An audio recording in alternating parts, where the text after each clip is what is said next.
Well, hello again. Pastor Ray Barnett here with you, and I'm glad that you could be with me on the Oasis. As always, I wish you a good morning, a good afternoon, or a good evening, depending on what time you're watching this broadcast. Another day here in upstate New York, in the 30s, overcast, but still fairly pleasant. Let me share with you some thoughts today about the events that are going on in your world and in mine. I would like to talk to you about Kyle Rittenhouse and the events at Kenosha, Wisconsin. I'd like to talk to you about statements made by Black Lives Matter leader Walter Newsome. Though it must be stated, in case I forget, that the official organization of Black Lives Matter has disavowed any association with Mr. Newsome. Then I want to talk to you about Benjamin Franklin and how this all relates to you conquering anxiety, depression, and so on. First, Kyle Rittenhouse in Kenosha, Wisconsin. As I'm recording this right now, the jury is, in a manner of speaking, to coin a phrase, out. By the time I put this video up, the verdict may already be finalized, be done. Guilty or not guilty. He'll either be found guilty and sentenced, or he'll be acquitted. And my guess would be, if he is found not guilty, we're probably going to see some more trouble in that city. Now, let me just give you my opinion. That's strictly my opinion. As you know, when I discuss whether it's political or something going on in our current situation in the world, it's an opinion, just like yours. I believe that this young teenager, Kyle Rittenhouse, should not have been there. He showed up to the scene with an Armalite 15 rifle, AR-15, and his defense has said that he was using it for protection. The purpose for his being there, he said, was to clean up graffiti and a couple of other things. He admits to being recruited by local militia. He has an illegal firearm. He's in a city that's not his, a state that's not his, and in my opinion, he simply should not have been there. Now, with that in mind, we go over to New York City just a few days ago, about a week ago, and Walter Newsome, also known as Hawk Newsome, who coincidentally goes to church every Sunday at a Baptist church in Harlem, the church that I first pastored, by the way, since my wife and I are from South Yonkers, was not very far from Harlem. So I'm very familiar with the area. And so he has a meeting with the newly elected mayor of New York City, Mayor Adams, and things apparently don't go so well. Mr. Adams, as you know, is also a black male and a former NYPD police captain. After the meeting, Mr. Newsome takes to the media and announces that if the mayor reinitiates plainclothes police officers going out and doing their job, that there's going to be riots and looting and burning.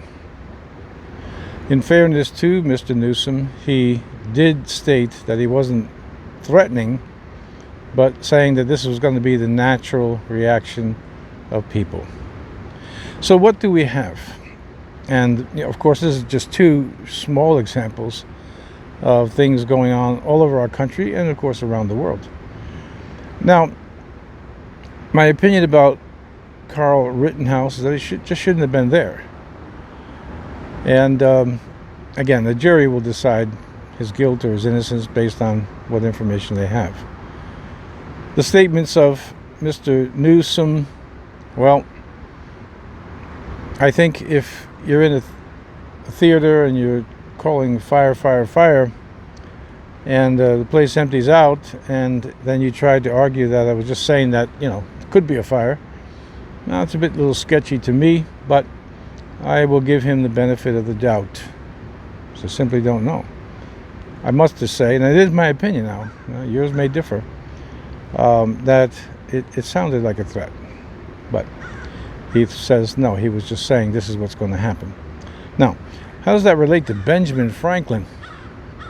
Well, at the Constitutional Convention in 1787, after the Constitution was hammered out by the Founding Fathers, Franklin gave his opinion on it, the Constitution, and the form of government that we have been handed.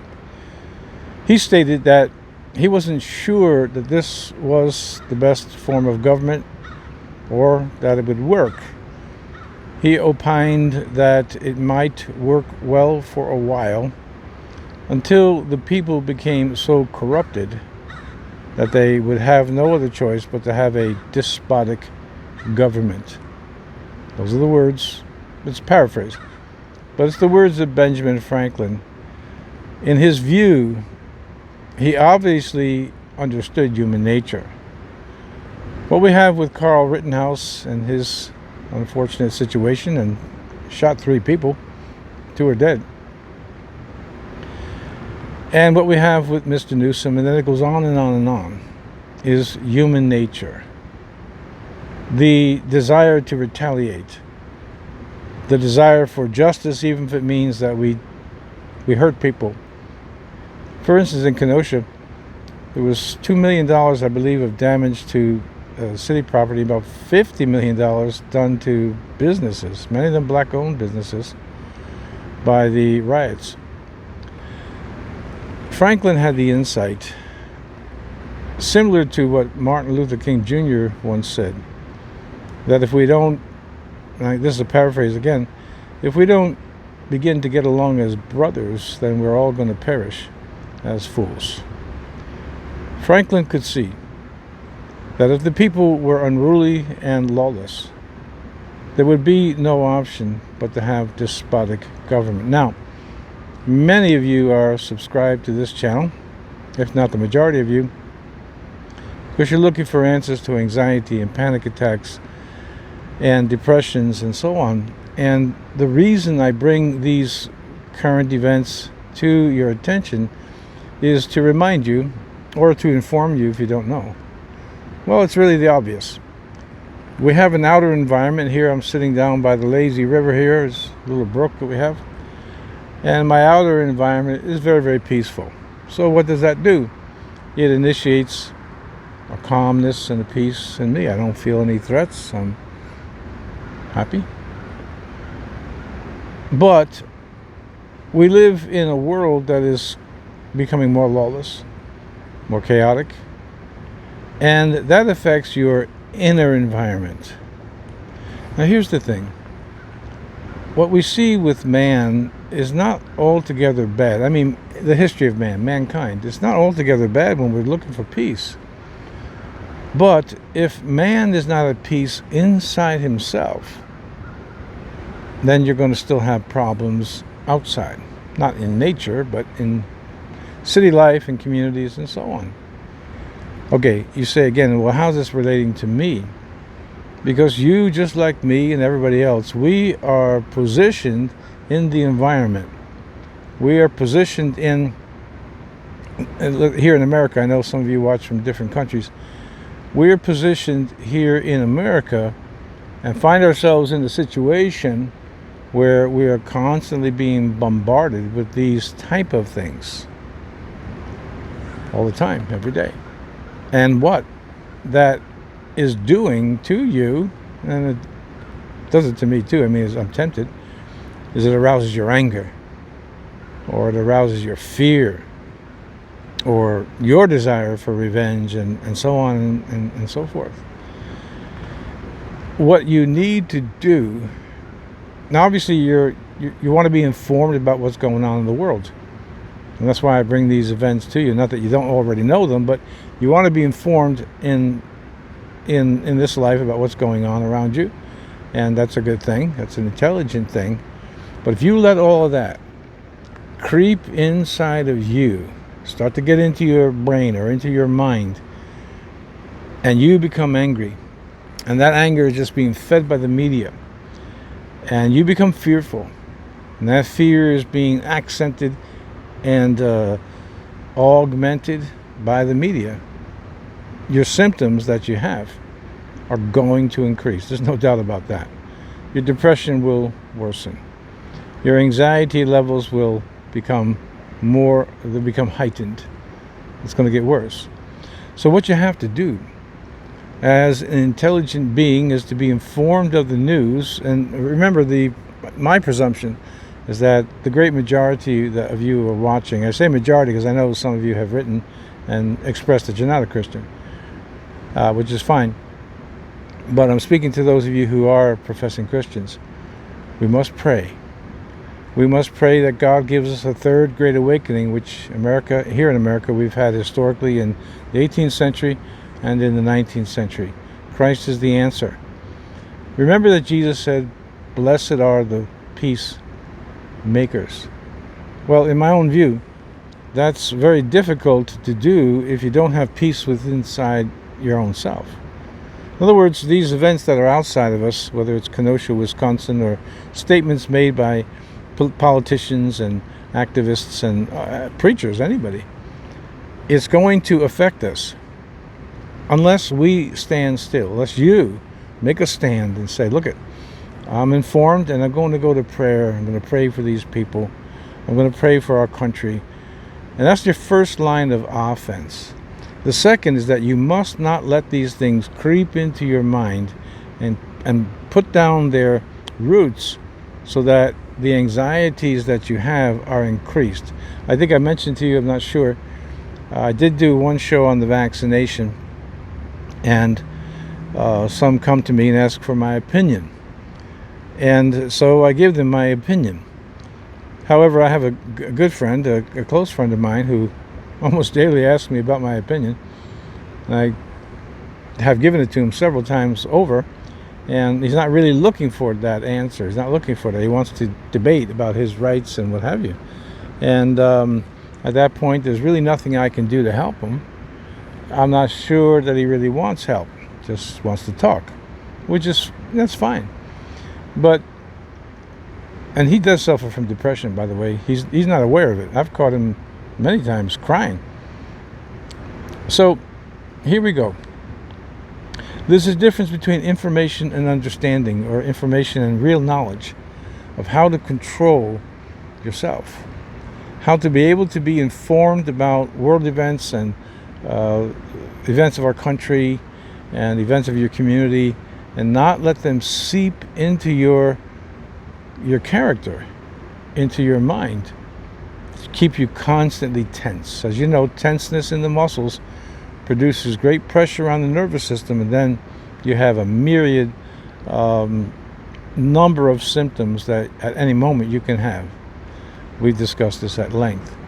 So I bring to you these three examples, the words or the situation of Kyle Rittenhouse. His verdict, once again, may be already decided when you're watching this.